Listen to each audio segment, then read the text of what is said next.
Hello student, I am your Rubina ma'am. Welcome to our easy learning YouTube channel. দেখো, আজকে তোমাদের সঙ্গে যে বিষয়টা আলোচনা করব সেটা হচ্ছে ন্যারেশন চেঞ্জ। ন্যারেশন চেঞ্জ মানে হচ্ছে স্পিচ মানে কি, একটা ডিরেক্ট একটা ইনডাইরেক্ট, ডিরেক্ট থেকে ইনডাইরেক্ট। ধরো আমি আমার কথা কাউকে বলছি, ডিরেক্টভাবে বলছি। ধরো আমি আমার বন্ধুকে বলছি আমি বাজারে যাচ্ছি। আমার বন্ধুকে যখন অন্য একটা বন্ধু জিজ্ঞাসা করছে, কী রে ও কোথায় গেছে, ও তখন বলবে সে আমাকে বললো সে বাজারে গেছে। তাহলে দেখো, আমার কথাটা আমি যখন একে বললাম ডাইরেক্টভাবে বললাম, আমি ফার্স্ট পার্সন, আমি কী করলাম ডাইরেক্টভাবে বললাম। এবার থার্ড পার্সন যখন আমার কথা কেউ জিজ্ঞাসা করলো, তখন এই সেকেন্ড পার্সন আমার যে বন্ধুটাকে আমি বলে এসেছি, সে যখন আমার কথাটা বলবে, সে তাহলে কি, সে আমার কথাটা সে তাকে আমার হয়ে বলছে, তার মানে ইনডাইরেক্ট বলছে। আমি ডাইরেক্টলিভাবে ওকে বলেছি, কিন্তু ও যখন আমার কথাটা অন্য কাউকে বলবে তাহলে আমার হয়ে বলছে। তাহলে কি, আমার কথাটা তার কাছে যাচ্ছে, আমার কথাটাই, কিন্তু ইনডাইরেক্টভাবে। তো এই দু ধরনের জিনিসই আমরা ন্যারেশন চেঞ্জে দেখবো, একটা হচ্ছে ডাইরেক্ট, একটা হচ্ছে ইনডাইরেক্ট। দেখো, ওই জন্য দুটো ভাগ আমি দুদিকে লিখেছি, ডাইরেক্ট আর ইনডাইরেক্ট। তাহলে ডাইরেক্ট থেকে আমাদেরকে ইনডাইরেক্ট করতে হবে। আজকে তোমাদের সঙ্গে যেটা আলোচনা করব সেটা হচ্ছে অ্যাসার্টিভ। অ্যাসার্টিভ মানে হচ্ছে কি, ফুল স্টপ থাকবে। ন্যারেশন চেঞ্জে আমরা কয়েক ধরনের ন্যারেশন চেঞ্জ দেখতে পাই। অ্যাসার্টিভ দেখতে পাই, ইন্টারোগেটিভ দেখতে পাই, ইম্প্যারেটিভ দেখতে পাই, আর কি প্রার্থনা সহ মানে বা উত্তেজনা, এক্সক্লেমেটরি সেন্টেন্স, এইসব জিনিসগুলো ন্যারেশন চেঞ্জ করতে পারে। মানে আমরা যে কটা সেন্টেন্স দেখেছি, 5 ধরনের সেন্টেন্স, সেই 5 ধরনের সেন্টেন্সই কিন্তু আমরা ন্যারেশন চেঞ্জ করব। ঠিক আছে, আমি 5 ধরনের সেন্টেন্স তোমাদের কাছে আলাদা আলাদাভাবে আলোচনা করব। তাই আজকে প্রথম যেটা আলোচনা করব সেটা হচ্ছে অ্যাসার্টিভ। অ্যাসার্টিভ মানে কি, ফুল স্টপ থাকবে। এই অ্যাসার্টিভের কিন্তু দুটো নিয়ম হয়। একটা নিয়ম দেখো, আমি তোমাদেরকে ফার্স্ট একটা নিয়ম বোঝানোর জন্য একটা লিখে দিয়েছি, তারপর একটা বলছি। দেখো, প্রথম নিয়ম কি, প্রথম নিয়ম হচ্ছে নর্মাল একটা সেন্টেন্স থাকবে, সেই সেন্টেন্সটাকে আমি ডিরেক্ট থেকে ইনডাইরেক্ট করব। কীরকম, প্রথমে রুলসটা হচ্ছে, আমার ফার্স্ট নিয়ম যেটা হবে সেটা সাবজেক্ট, সে, সেজ বা সেট থাকবে, তারপরে দ্যাট, তারপরে সাবজেক্ট, তারপরে মেন ভার্ব বা অক্সিলারি ভার্ব দেব, তারপর আদার ওয়ার্ড। দেখো, আরেকটা জিনিস মাথায় রাখবে, ইউনিভার্সাল ট্রুথ হলে কিন্তু চেঞ্জ হবে না। ঠিক আছে, দেখো, প্রথম আমি একটা সেন্টেন্স বলি, I say I am ready to bed. দেখো, এখানে আমি বলে রেখেছি, দেখো এই পুরো যে ভাগটা, এই যে পুরো অংশটা, এটা হচ্ছে রিপোর্টিং স্পিচ, আর এইখানে যে ভার্বটা আছে এটা হচ্ছে রিপোর্টেড ভার্ব। ঠিক আছে, আর দেখো এই ডবল ইনভার্টেডের মধ্যে যেটা আছে এটা হচ্ছে রিপোর্টেড স্পিচ, আর এই যে ভার্বটা আছে রেডি, এটা হচ্ছে রিপোর্টেড ভার্ব। ঠিক আছে, তাহলে মাথায় রাখতে হবে আমাদেরকে, আমাদের এদিকে যেটা থাকে সেটা হচ্ছে রিপোর্টিং, এদিকে যেটা থাকে সেটা হচ্ছে রিপোর্টেড। এবার ভার্বটা রিপোর্টেড ভার্ব, রিপোর্টিং ভার্ব, আর এদিকের ভার্বটা রিপোর্টেড ভার্ব। ঠিক আছে, এই জিনিসটা তাহলে আমাদের মাথায় রাখতে হবে।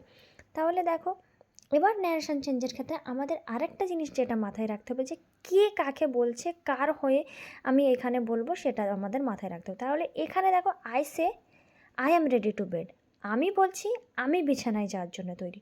তাহলে এটা কি, এটা নর্মাল একটা সেন্টেন্স, আমি আমার কথাই বলছি। তাহলে আরেকটা জিনিস ন্যারেশনে মাথায় রাখবে, এই যে কমা আর এই ডবল ইনভার্টেড কমা, এটা তোলার জন্য আমাদের কিন্তু ড্যাট দিতে হয়।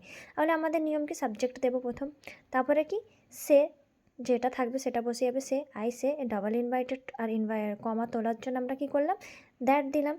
তারপরে কি দেখো, সে বলছে কি, আমি বলছি আমি তৈরি, তাহলে এখানে কোনো চেঞ্জ হবে না। তাহলে I say that I am ready to bed, তাহলে শেষে কি, ফুল স্টপ। বোঝা গেল? তাহলে এই হচ্ছে এই একটা নিয়ম। আচ্ছা, এখানে যদি এর বদলে আই সে এর বদলে এখানে যদি নিজের নিজের কথা না বলে তাহলে অন্য কিছু থাকতো। আরেকটা এক্সাম্পল দিয়ে দেখি, হি সেজ, ধরো he says comma double inverted I am going to school. তাহলে দেখো, এখানে ফুল স্টপ রয়েছে। ফুল স্টপের নিয়ম কি, তাহলে আমি প্রথম সাবজেক্ট দেবো। তাহলে এখানে কে কাকে বলছে আগে কিন্তু আমাদের দেখতে হবে। তাহলে কে কাকে বলছে, সে বলছে কি I am ready to bed, মানে সে কার কথা বলছে, সে নিজের কথা বলছে। তাহলে সে বলছে, ধরো আমাকে আমার বন্ধু বলছে এখন, ধরো আমার বন্ধুর নাম এখন রিয়া। তাহলে আমি অন্য কাউকে যখন বলবো, সে আমাকে ধরো বলছে আমি মার্কেটে যাচ্ছি। ঠিক আছে, সে আমাকে বলেছে মার্কেটে যাচ্ছি। এবার আমি ধরো আমার অন্য একটা বন্ধুকে যখন বলবো, তাহলে আমি কি বলবো, যে রিয়া বলেছে যে সে মার্কেটে যাচ্ছে, তাহলে এখানে আমি রিয়ার কথা বলবো। কিন্তু আমার বন্ধু রিয়া যখন আমাকে শোনালো, কিন্তু সে তখন কি করলো, সে তখন নিজে আমাকে বলল যে আমি বাজারে যাচ্ছি, সে তখন নিজেকে আমি বলে আমার সামনে উপস্থাপন করলো। কিন্তু আমি যখন অন্যের সামনে রিয়াকে উপস্থাপন করব, তাহলে কি রিয়া বলেছে বলবো। তাহলে এই বলাটাই কিন্তু আমাদের ন্যারেশনে বুঝতে হবে যে কে কাকে বলেছে, বুঝতে পারলে? তাহলে আমি নর্মালি দিয়ে দিলাম হি সেজ ইনভাইটেড কমা আর ডাবল ইনভাইটেড তোলার জন্য কি দিলাম দ্যাট। তাহলে কে বলেছে, সে বলেছে, তাহলে আইটা এখানে কি হয়ে যাবে, আইটা এখানে হয়ে যাবে কি, আই মানে কি হি। তাহলে সেজ দ্যাট হি, হি এর সাথে কি হবে, আয়ের সাথে এম হয়েছে, তো হি এর সাথে কি হবে ইজ, আর কি হয়ে যাবে তারপর মেন। আর বলেছিলাম সাবজেক্টের পরে দেখো এখানে নিয়ম আছে, সাবজেক্টের পর মেন ভার্ব বা অক্সিলারি ভার্ব বসবে। দেখো এমভি মানে মেন ভার্ব, AUXV মানে অক্সিলারি ভার্ব, আমি শর্ট ফর্মে লিখেছি, ঠিক আছে। তাহলে হি এর বদলে কি বসলো ইজ, তারপরে আদার ওয়ার্ড যা বসবে বসে যাবে। তাহলে he is going to school. বোঝা গেল? তাহলে এই হলো আমাদের অ্যাসার্টিভের ফার্স্ট নিয়ম। আশা করি তোমাদের অ্যাসার্টিভ নিয়ে কোনো ডাউট নেই এখানে আর। তাহলে অ্যাসার্টিভের আরেকটা সেকেন্ড নিয়ম কি আছে, সেকেন্ড নিয়মটা আমরা দেখব।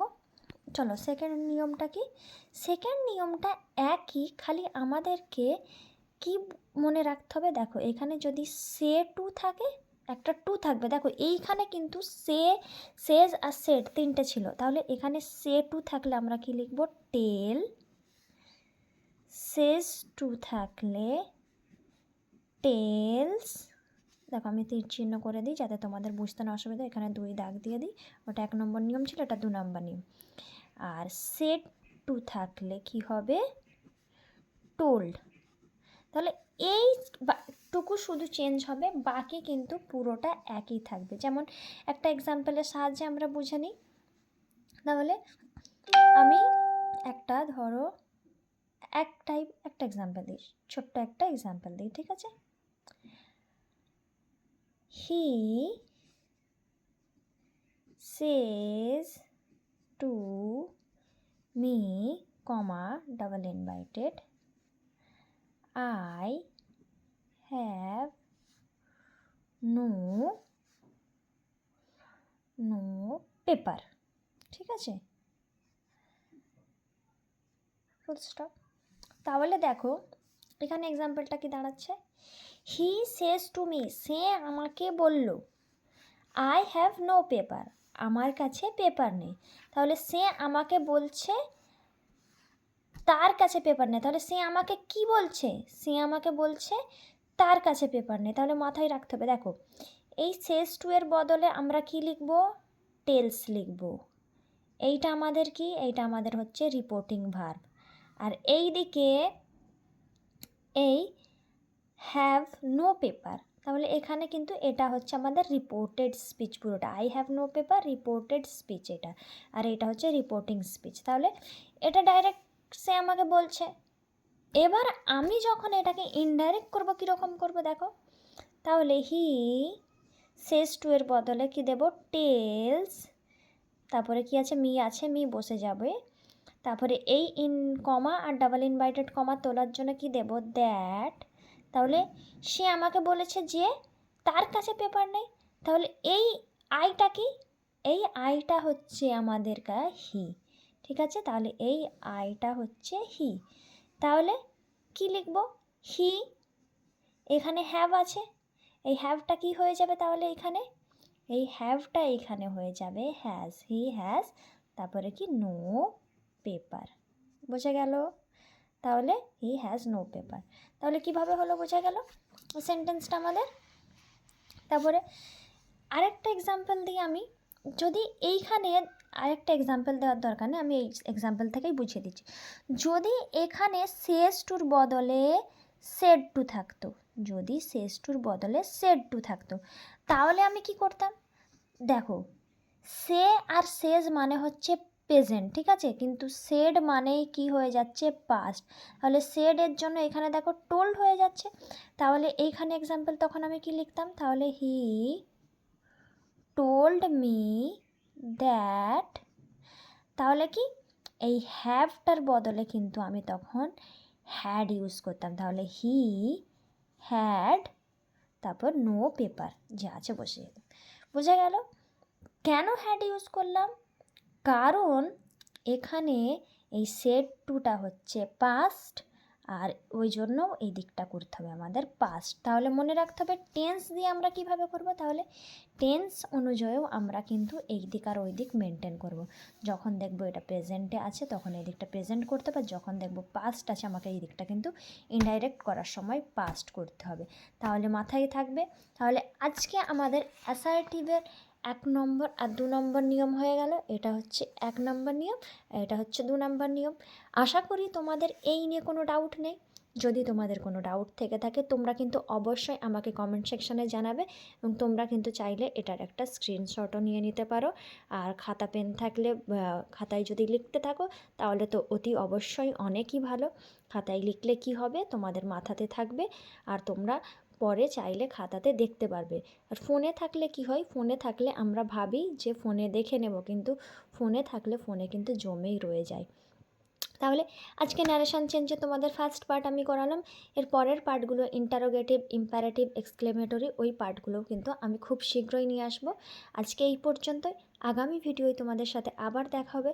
তোমাদের যদি চ্যানেলটা ভালো লেগে থাকে, তোমাদের যদি পড়ানোটা আমার ভালো লেগে থাকে, তোমরা কিন্তু অবশ্যই লাইক আর কমেন্ট করবে, বন্ধুদের সাথে শেয়ার করে ভুলবে না, আর নতুন হলে অবশ্যই সাবস্ক্রাইব করবে। এখানেই সমাপ্ত করলাম, আবার দেখা হবে আগের video. Thank you so much.